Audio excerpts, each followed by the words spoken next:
Hello, everyone. Good evening and welcome back. It has been quite some time since we have met with each other.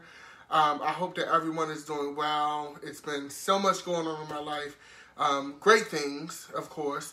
But I'm just happy to be back with y'all. I'm happy to be, speaking with you and discussing some great content, right? So I'm going to wait for everybody to get in and get settled once again.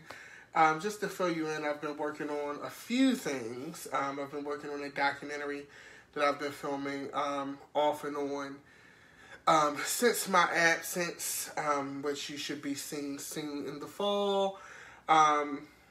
And just working on a new project, new album. It's been a lot. But today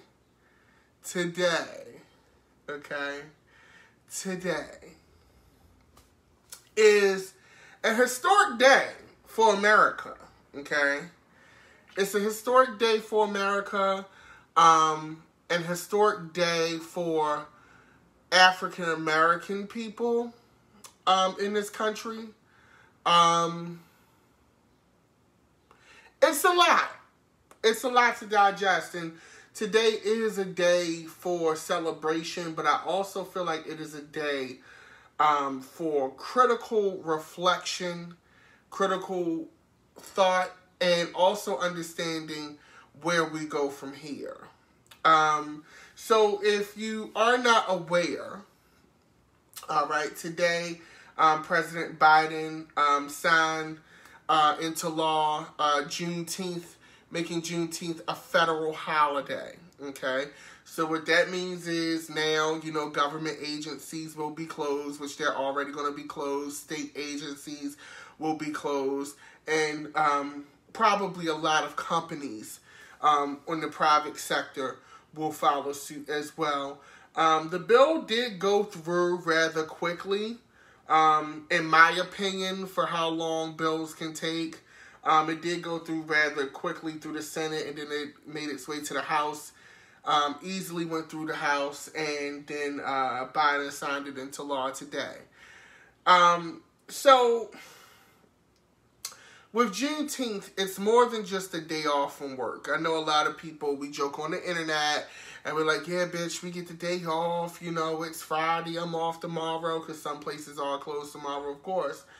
But it's a little bit deeper than that. And I think that we also have to look at how America views its African American population. And also, too, we have to take a look at where we are now, okay? Because I often say to people a lot that black people in America today are not like black people in America in the 60s and the 70s and in past decades, the 50s, of course, 40s.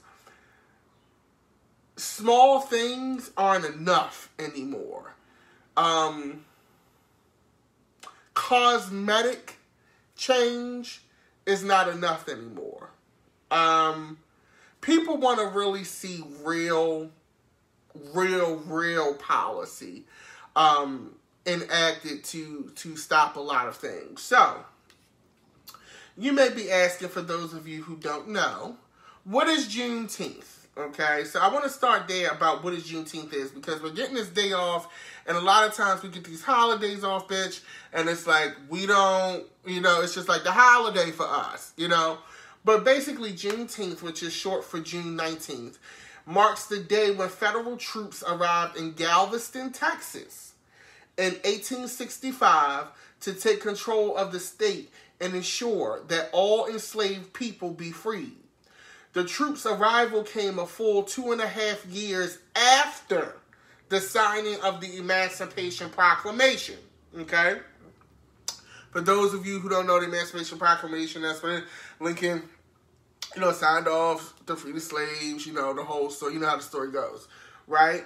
And that's busy in itself, but that's another story for another day. But, so 2 years after that, they came in. Juneteenth honors the end to slavery in the United States and is considered the longest-running African American holiday. Okay? And, of course, today it became an official federal holiday. Right? Confederate General Robert E. Lee had surrendered at Appomattox Courthouse 2 months earlier in Virginia, but slavery had remained relatively unaffected in Texas until U.S. General Gordon Granger stood on Texas soil and read General Orders No. 3. The people of Texas are informed that in accordance with the proclamation from the Executive of the United States, all slaves are free. Okay?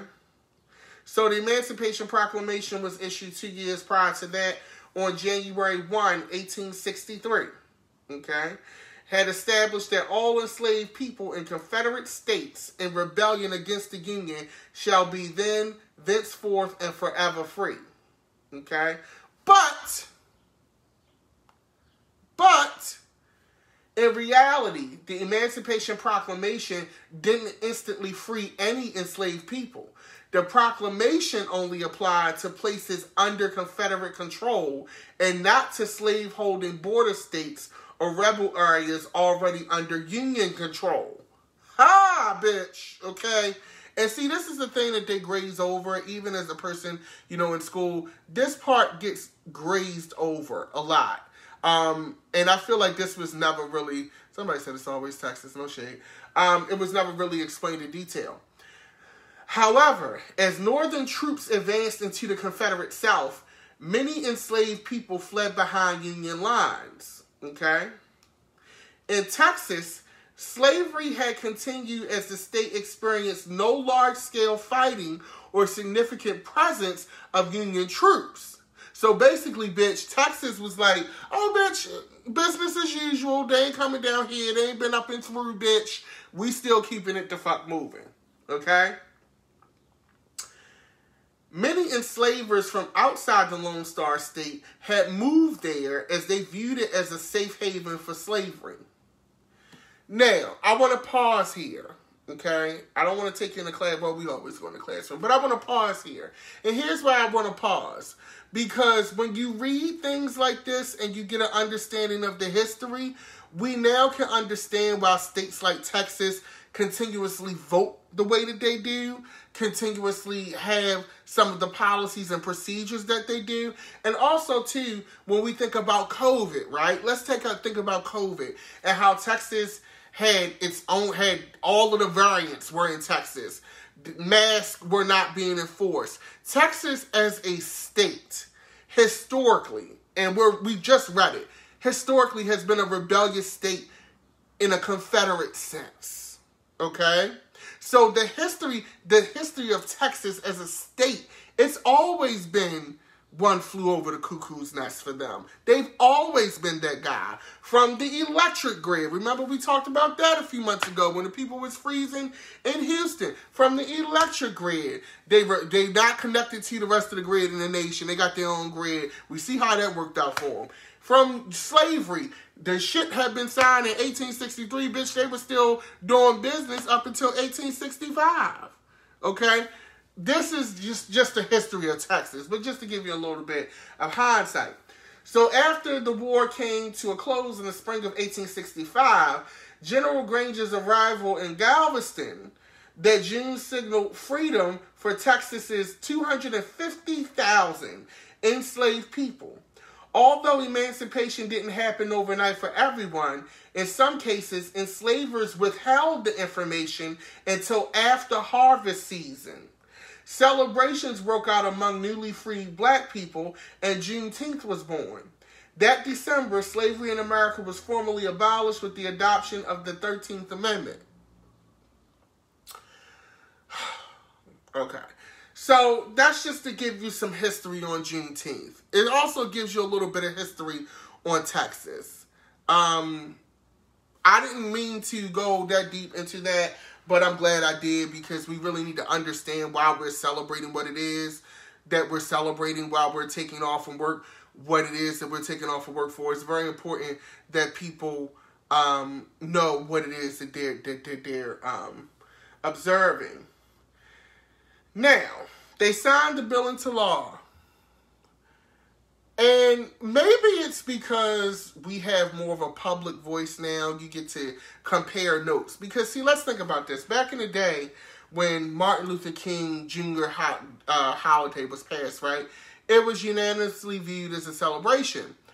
But in 2021, because we have the internet, you can now compare notes. And when I say compare notes, Cabinet, I mean you can compare thoughts. So thoughts that you may be thinking that only you're thinking, that you're like, this isn't really popular, I'm not going to speak on this, or I'm just going to keep this to myself.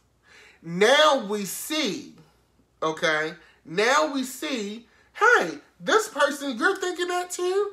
You're thinking like that? Okay. So when I looked online as this news came down, right, I noticed that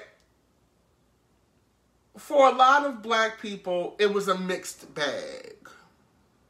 And when I say it was a mixed bag, meaning that you had some people like, oh, this is great. You had some people who were like, yeah, it's a day off. And then you had some people that were like, this is performative. This isn't enough.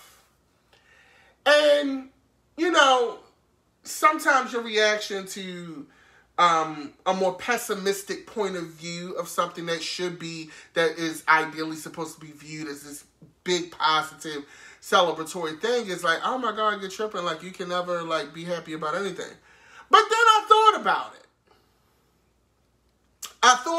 it. And that group of people raises a great point. They raise a great point.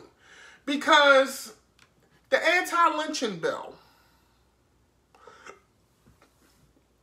we got this Juneteenth holiday, okay? It's just a federal holiday for everybody to take off work.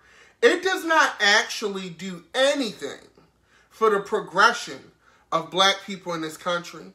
It does not do anything to protect the rights, the over-policing of black people in this country.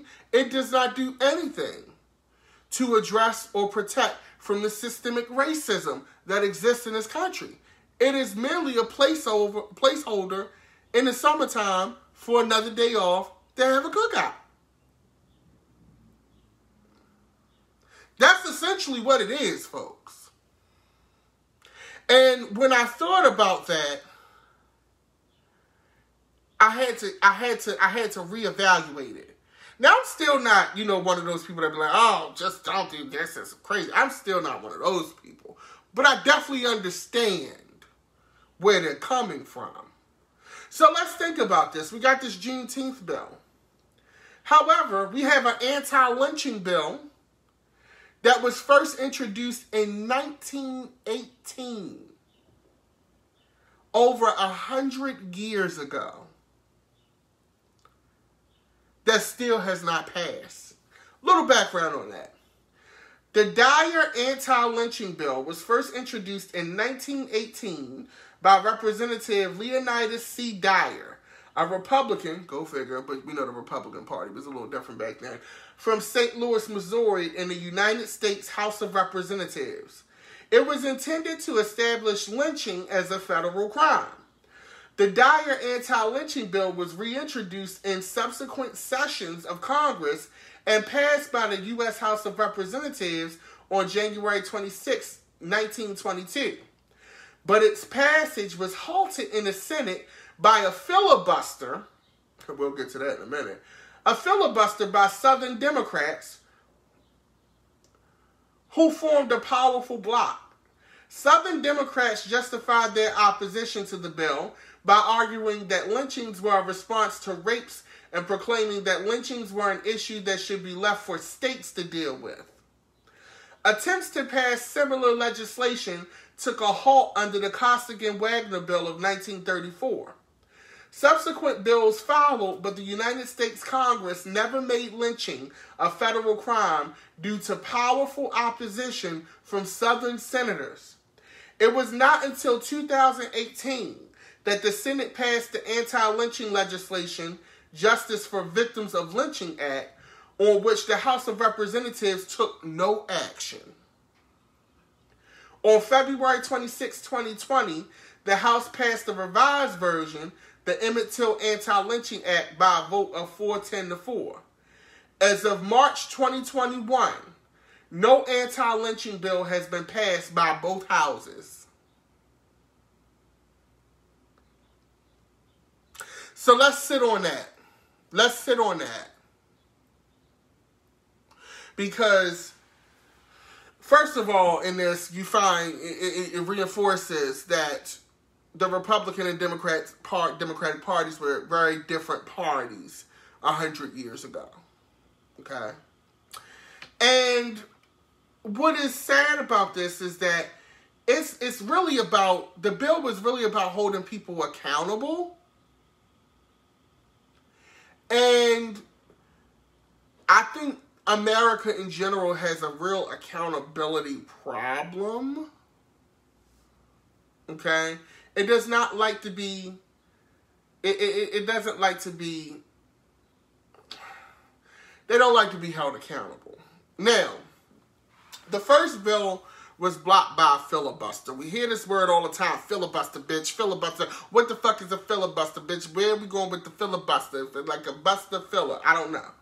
So, a filibuster is a parliamentary procedure where one or more members of a legislature debate over a proposed piece of legislation to delay or entirely prevent a decision being made on a proposal. It's sometimes referred to as talking a bill to death or talking out a bill, and is characterized as a form of obstruction in a legislature or other decision-making body. This form of political obstruction can be traced back as far as ancient Roman times and could also be referred to synonymously with political stonewalling. Due to the often extreme length of time required for a successful filibuster, many speakers stray off topic after exhausting the original subject matter. U.S. senators, for example, read through laws from different states and recited past speeches and recipes. Okay. So that's basically what a filibuster is. So a filibuster is basically where, to prevent the bill from going through, y'all basically talk it to death. Y'all basically debate it to death. Y'all basically, so nothing gets passed. Okay? And that's essentially what it is. I think personally it should be against the law. That's just me. It's no way in the hell that something like this should be allowed to happen, especially when you're dealing with people's lives. Another thing, okay? Another thing. We have this holiday, which I'm not mad at, but I have to take into account all of everything that comes with it. We have this holiday being passed, right? But then, at the same time, we have legislation being drafted and being lobbied to eliminate teaching or discussing in schools about systemic racism or critical race theory, okay? So, and this is courtesy of Vanity Fair. In recent months, Republican lawmakers in close to a dozen states have aggressively made legislative advances against the GOP's latest culture war target, critical race theory. Idaho Governor Brad Little, last month signed a bill supposedly designed to bar state-funded schools and universities from indoctrinating students into the view that any sex, race, ethnicity, religion, color, or national origin is inherently superior or inferior. While Idaho's law, which is the first of its kind, may not sound disagreeable in theory, it is a different story in action, as the legislation could ostensibly ban educators from teaching that present-day financial inequality is linked to America's history of systemic racism. So that would eliminate us talking about redlining. It would eliminate us talking about housing discrimination. It would eliminate us talking about financing discrimination. It would eliminate a lot of things if a bill like this were to pass. Okay? All right? Now, critics of the legislation have also warned that it will stifle the First Amendment rights of teachers. Oklahoma, Georgia, Louisiana, Florida, of course, Missouri, West Virginia, New Hampshire, Iowa, and Rhode Island have all introduced similar bills or amendments, or have proposed state mandates that would have a similar impact on schools. Okay. What this says to me is this. We don't want to be held accountable. It's the story of America. It's the story of white America, no shade. And I don't mean that, like, look, bitch, it is what it is. You have to, here's the thing. When we talk about Willie Lynch syndrome and the methods that he used on slaves, okay, I need for people to understand, I need, more importantly, for white folks to understand that you can't do hundreds of years of damage, hundreds of years of programming, let's just say that, hundreds of years of programming, and expect because you said you're sorry and, you know, you trying to be cute now, that all of a sudden that those centuries of programming no longer matter or no longer relevant in a conversation when you have a demographic of people still being reprimanded from that programming. It's not possible. They don't do that in comic books, bitch. They don't do that in TV store, in the highest of fantasies. I've never read a comic book where there's not a repercussion to some shit like that. Hell, bitch, when Scarlet Witch said no more mutants, that bitch still had to pay a price. She had to lose her kids. Okay? It's no way that you can do that. And this the thing is, it's not about making you feel bad. It's about making you understand. And if you feel bad, then you feel bad. Your feelings are valid. But it's about understanding how these things impact not only black people, but American culture. When you have things like this going on, this is why America can't get on one page. It can't be one country. It can't be united we stand, divided we fall. Because if everybody's not on the same page, it's never going to work. And to get on the same page, right now, I feel like America is going through a big-ass therapy session. Like we are sitting on the couch of accountability, bitch. I gotta use that. I gotta write that down. Couch of accountability. That was a good one. We're sitting on the couch of accountability right now as a country. And we have to move, we have to work through it. We have to work through it. Okay? And that's just what it is. In Germany, it's required that they teach about the Holocaust. Or at least last time I checked. They don't just say, oh no, bitch, we knew now. We got great infrastructure and modern technology. Hitler never happened. They don't say that. Okay?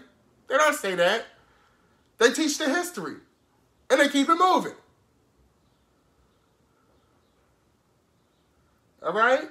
So we have to, as Americans, understand that and really digest what that is. You know what I'm saying? And it's so much going on that, you know, we have to come together. But coming together, I think people, I think oftentimes the powers that be mistake coming together as just forgetting what happened. Understand this, America. You're in a marriage with black people where you abused your spouse, you cheated on your spouse, and you did not treat them kind. Your spouse is still with your ass, but them being with your ass don't mean that they just forgot that you was beating their ass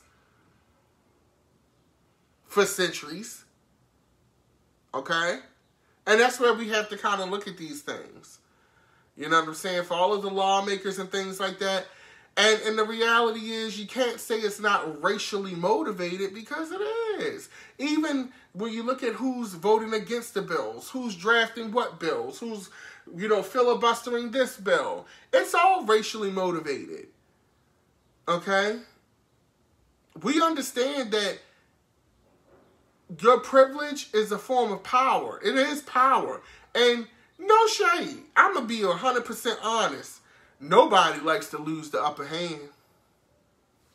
That's just the bottom line. So I'm not surprised, or I'm actually not, really, I get it. Like, I'm going to be 100% honest with y'all. I get it. I get why, they don't want to end systemic racism. I get why they don't want to, we still arguing over the same police brutality that's existed for forever. I get it. Who wants to lose the upper hand? So it makes sense. Is it the right thing? No, absolutely not. And that's why we're here. So long story short, happy Juneteenth. And all of that. Yeah. In other news, President Biden met with Vladimir Putin on Wednesday, and put his foot down. But he's still getting criticized by the Republicans because they felt like he should have been harder on him. But my thing is with that is nobody was saying that when, the Trumpster was having, private meetings and shit. So it's the same shit, different day. But as far as Juneteenth is concerned, remember why we celebrate Juneteenth. I hope that you got something from this, a little history lesson, and just understand why we're doing what we're doing, why we're going through this, and while this, holiday is cute, it's still not enough. It's still not legislation. It's still not law. It's still not putting an end to foolishness and the brutality that has been the American experience for black people. With that being said, also want to shout out my fellow LGBTQ community members. Happy Pride Week and weekend. I will be performing Saturday at the Sandlot. We're almost really at capacity now, to be honest. I can't believe that many tickets were sold. But if you did get a ticket, I can't wait to see you on Saturday. If you would like to contribute to the channel, you can always do that. Venmo or Cash App at Dapper Damitis. It is appreciated, and I love you dearly for it. With that being said, I hope you all have a great weekend. Get some rest. I see a lot of you have been going back to the movie theaters, which I am excited about. I've gone back myself. If you haven't got vaccinated and it's not your thing, I understand.